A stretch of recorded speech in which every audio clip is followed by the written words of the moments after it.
Imagine standing on the shores of the ancient world, looking out at the vast, unpredictable Mediterranean Sea.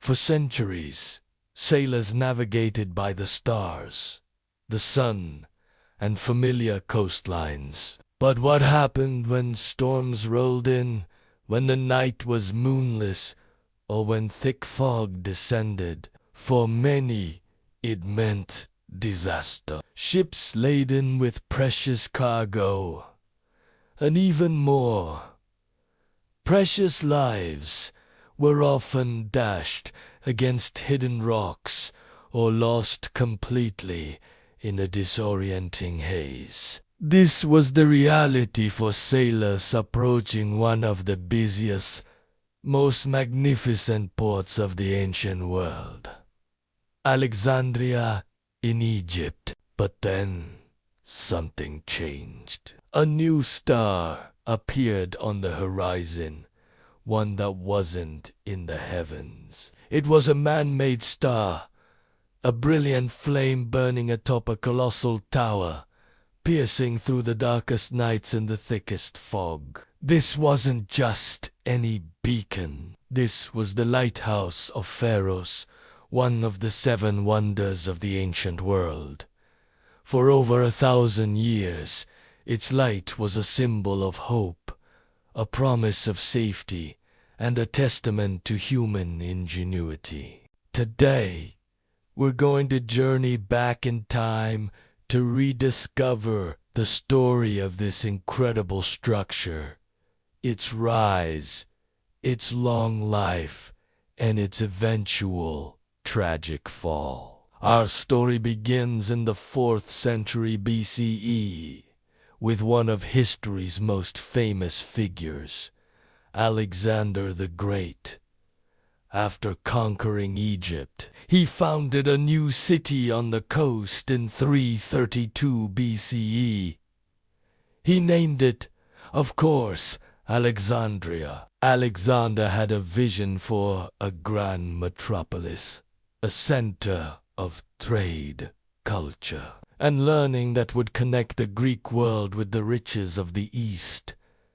And he chose the perfect spot. But there was a problem. The coastline around Alexandria was flat and treacherous, with numerous sandbanks and reefs lurking just beneath the water's surface. A great port needed a great guide, something to make navigating these dangerous waters possible. Alexander himself didn't live to see his city fully realized, but his vision was carried on by his trusted general, Ptolemy I Sota, who became the ruler of Egypt. Ptolemy and his successors, the Ptolemaic dynasty, were determined to make Alexandria the most glorious city on earth.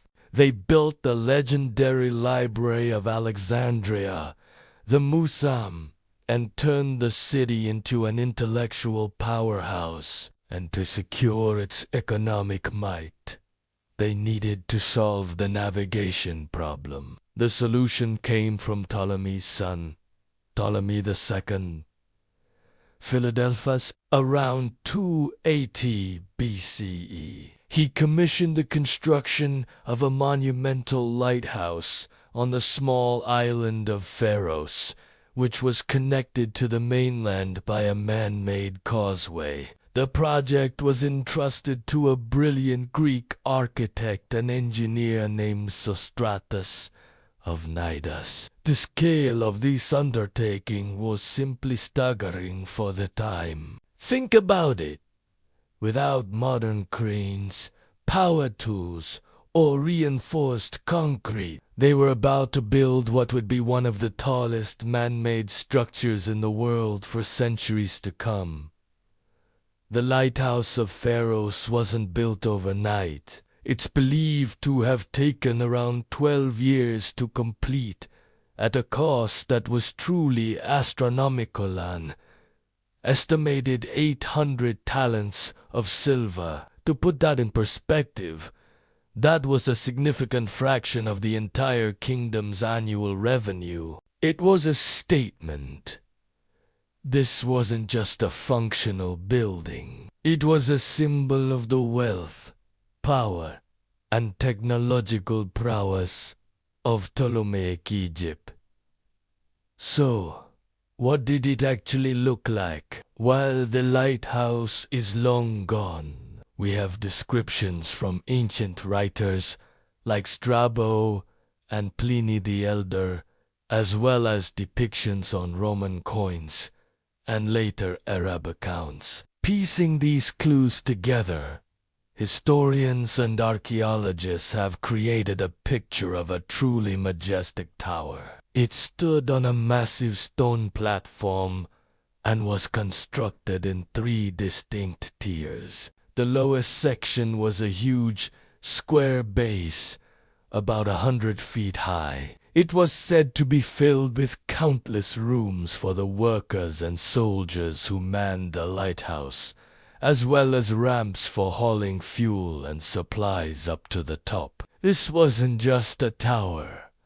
It was a fortress and a small vertical city. Above this square base rose the second tier, which was octagonal or eight. This middle section was even taller, perhaps around 130 feet. It continued the graceful tapering of the structure, guiding the eye upwards. Finally, at the very top was the third, circular tier. This is where the magic happened. Inside this cylindrical chamber, a massive fire was kept burning day and night. The fuel, likely wood or other combustible materials, had to be constantly hauled up the tower's internal ramps, a truly Herculean task. But how did they turn a simple bonfire into a beacon visible from up to 35 miles away? This is where the real genius of Sostratus and the Alexandrian engineers comes into play. It's widely believed that behind the fire, a giant concave mirror, forged from highly polished bronze or even glass, was used to reflect the light. This mirror would have focused the flames into a powerful, concentrated beam, projecting it far out to sea. During the day, this same mirror could be used to reflect sunlight, creating a bright flash that was just as effective. In essence, they had created an ancient searchlight. Some tales even claim the mirror was so powerful it could be used to burn enemy ships from a distance, though that's likely a bit of an exaggeration, a legend born from the sheer awe the structure inspired. For over a millennium, the Lighthouse of Pharos served its purpose. Imagine being a merchant who's been at sea for weeks, battered by storms, your food supplies dwindling. You're approaching the coast of Egypt, nervous about the hidden reefs. And then you see it. First, a faint glimmer on the horizon, then a steady, pulsing light. It's the Pharos. The relief, the joy, the certainty that you've made it, that you're safe, must have been overwhelming. It wasn't just a guide. It was a welcome home. The lighthouse became an icon. Its fame spread throughout the known world. The word Pharos itself became the root for the word lighthouse in many languages like French phare, Italian, and Spanish faro, and Portuguese faro. It was more than just a building. It was an idea, a symbol of guidance and enlightenment, a fitting partner to the city's other great institution, the library. One guided ships of trade, the other guided minds of knowledge. But like all things made by human hands, the Pharos was not eternal. Its long, slow decline was caused by the one force that even the greatest engineers of the ancient world could unfully conquer: nature. The Mediterranean region is seismically active, and over the centuries, a series of powerful earthquakes took their toll on the colossal structure. The first major blow likely came in the year 956, when an earthquake damaged the top section and caused the Great Mirror to fall. The light, though perhaps not as powerful, was kept burning. Another quake in 1303 caused severe structural damage, and a final, devastating one in 1323 left the magnificent wonder in ruins. For a while, the crumbling base remained, a sad shadow of its former glory. Travelers in the 14th century described it as a heap of stones, barely recognizable. The final chapter for the Pharos came in 1480.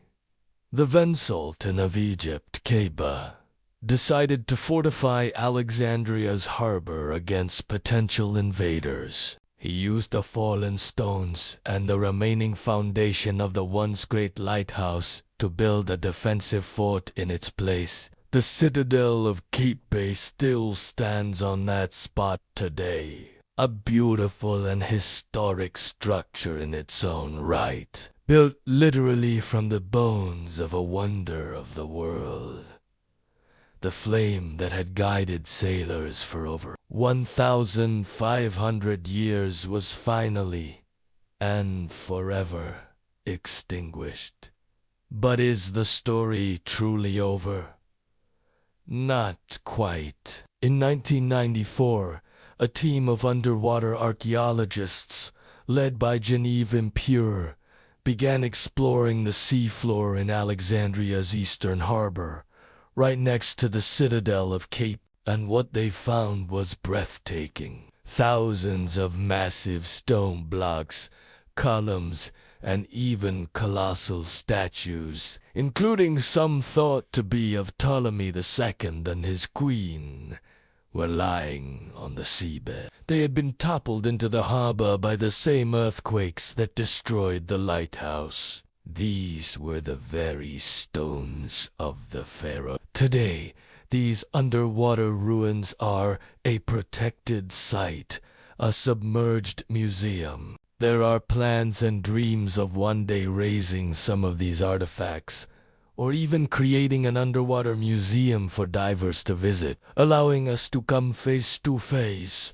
with the remains of this ancient marvel. The Lighthouse of Pharos may be gone, but its legacy shines on. It represents a pinnacle of ancient engineering and a profound human desire to conquer the darkness, to provide safety, and to connect with one another across vast distances. It was a flame of hope that burned for 1,500 years, a light in the mist that guided countless souls home. And even today, as we piece together its story from scattered texts and submerged stones, the light of the Pharos continues to illuminate our understanding of the ancient world.